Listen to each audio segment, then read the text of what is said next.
Hello, and welcome to UK Crime and Behaviour. This channel will explore the numerous missing, unidentified people and unsolved crimes of the United Kingdom.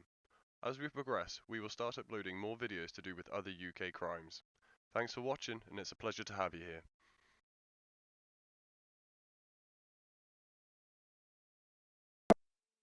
In 2019, in a small area in Milton Keynes, Buckinghamshire, lived a 19-year-old called Leah Croucher. Leah worked as a direct debit collection agent and disappeared whilst walking to work on the morning of the 15th of February 2019. Leah left her home with her parents on Quantock Crescent at approximately 8 a.m. to begin her 2-mile walk to work. She was spotted on CCTV at 0816 on Buzzacott Lane in Fursdon, walking in the same direction of her work. Someone matching her description was also spotted nearby at around 8:20. At 0834, Leah's phone was switched off and did not rejoin the network from that point on. These CCTV images show Leah Croucher not far from her home in Milton Keynes the day she was reported missing. The 19-year-old's family say her disappearance a week ago is completely out of character, and they're desperate for her to make contact. If you are able to see or hear this, please, please, please come home. You're not in any trouble because we love you so much. We want our beautiful, wonderful little girl to come home. If there's something bothering you, we can help you to fix it. You're not alone. You will never be alone as long as me and Dad are here. Leah was last seen by her family at 10 p.m. on Thursday the 14th of February at their home on Quantock Crescent. She was then caught on CCTV the next morning at 8:15 a.m. on Buzzacott Lane, walking in this direction, believed to be on her way to work. 30 minutes later, there were 2 unconfirmed sightings of her by Teardrop Lake. Police are actively searching Teardrop Lake today after those 2 unconfirmed sightings of Leah here last Friday morning. They're searching the water, they're also searching the surrounding area, looking for any bits of information and evidence that could help them in this inquiry.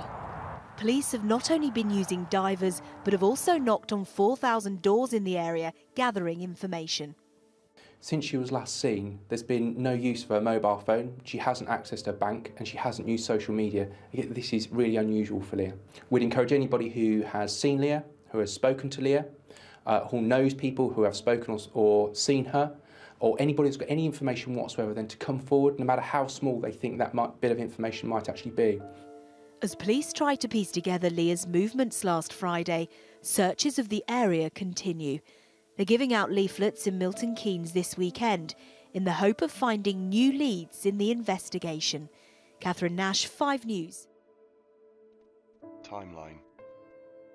On the 18th of February 2019, the Thames Valley Police and dive crew started searching the Fursdon Lake for any evidence which lasted for a number of days. On the 19th of February, Thames Valley Police released CCTV footage of Leah's last footsteps as she was spotted on Buzzacott Lane. On the 22nd of February 2019, a public appeal was then put out for any information pertaining to Leah and to help find the missing teenager. In an emotional appeal, her parents say they are beside themselves with worry and that her disappearance is highly unusual. On the 8th of March 2019, police released pictures of the clothes worn by Leah on the day of her disappearance. She was last seen wearing a black coat, skinny black jeans, black Converse shoes and carrying a small black rucksack. A team of 50 police officers trawled through hours of CCTV footage in hope of finding out what happened to her. On the 16th of April 2019, Thames Valley Police revealed that Leah may have been seen angry, upset and crying by a lake on the day she disappeared. 3 new witnesses reported seeing a woman matching Leah's description between 9:30 a.m. and 11:15 a.m. on the day she disappeared. The witnesses were walking by Fursdon Lake close to where she was last seen. 2 of the witnesses were walking together and described a young woman who was visibly angry, upset and crying. On the 9th of October 2019, police were also called to search the Blue Lagoon Local Nature Reserve in Water Eaton after reports of clothing matching Leah's were found. Thames Valley Police visited more than 4,000 homes and had deployed specialist search teams, drones and helicopters, whilst marine units and dive teams were deployed. Unfortunately, nothing was ever found in any of these searches. On the 16th of November 2019, Leah's brother Hayden dies, and a coroner later concludes he had taken his own life.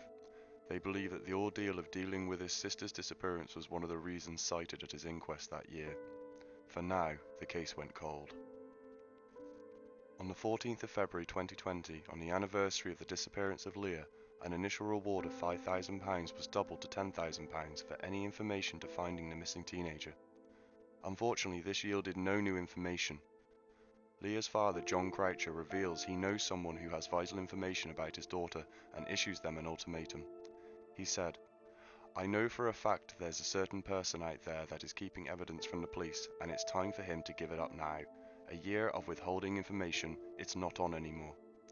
He said, "I will name him. If the police don't like it, tough.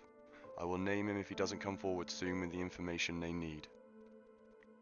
Over 2 years later, on the 10th of October 2022, Thames Valley Police receive a call from a member of the public alerting them to an address in Lockspear Drive in Thurston, Milton Keynes.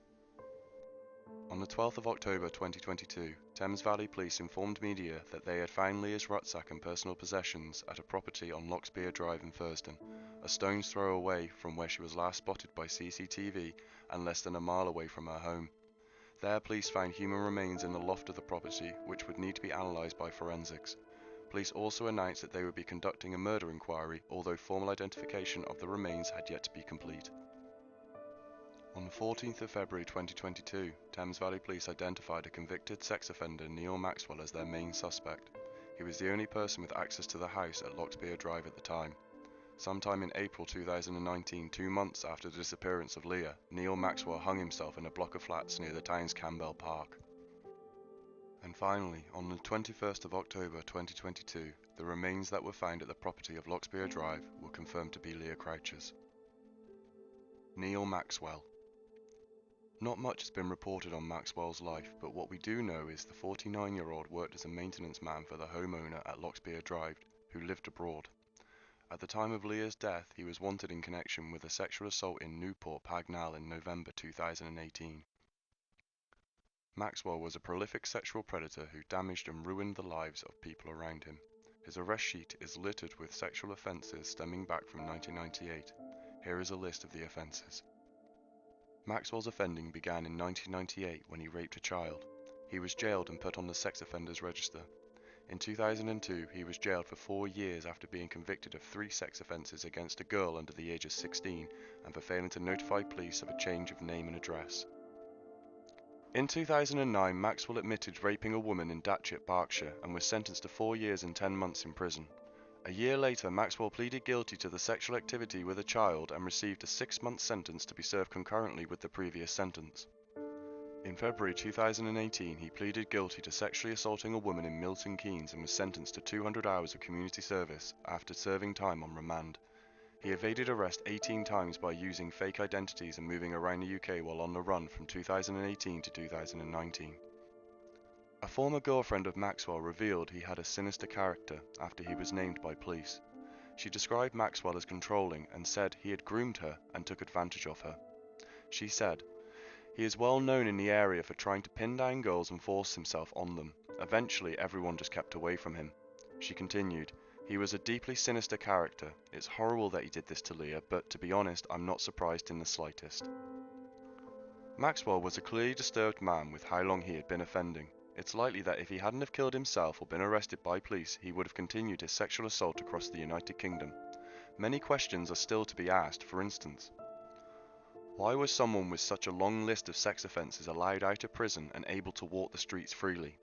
Why wasn't he being kept watch by the police due to the seriousness of his crimes?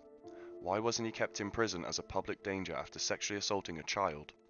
What can be done to prevent this from happening again? To this day, police have only named Maxwell as their main suspect, and no charges have been able to stick due to his suicide.